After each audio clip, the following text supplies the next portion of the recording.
బంగ్లాదేశ్‌లో తారిక్ రెహమాన్ ప్రభుత్వం ఏర్పడిన తర్వాత భారత్, బంగ్లాదేశ్ మధ్య సంబంధాలు మళ్ళీ పునరుద్ధరించే అవకాశాలు ఉన్నట్లుగా ఆ యొక్క కేబినెట్ నుంచి తెలుస్తోంది మనకి. కానీ ఇప్పుడు అధ్యక్షుడు ఎవరు అన్న విషయం మీదే ఇప్పుడు అక్కడ తర్జన భర్జనలు పడుతున్నారు.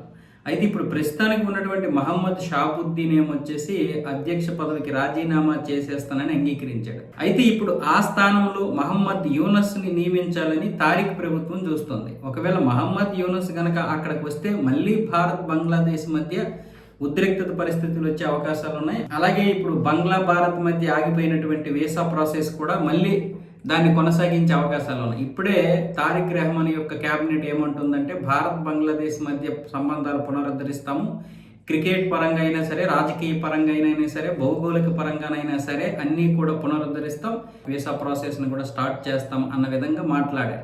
ఇప్పుడేమొచ్చేసి మళ్ళీ మహమ్మద్ యూనస్నే బంగ్లాదేశ్ అధ్యక్షుడిగా చేయాలని చూస్తున్నట్లు కూడా తెలుస్తుంది. ఒకవేళ యూనస్ కనుక వచ్చాడంటే ఈ పంది మొహమ్మడు వీడు మళ్ళీ ఆ 7 సిస్టర్ అనే అంశాన్ని మళ్ళీ తారిక్ రెహమాన్ దగ్గర లేపుతాడు.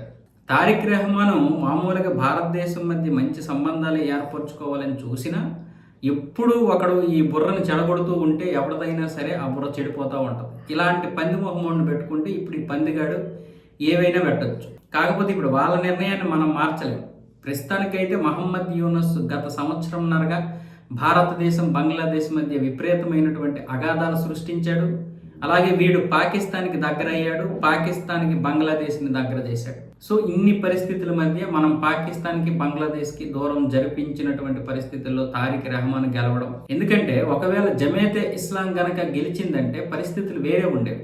ఇక పాకిస్తాన్, బంగ్లాదేశ్ ఒక్కటే.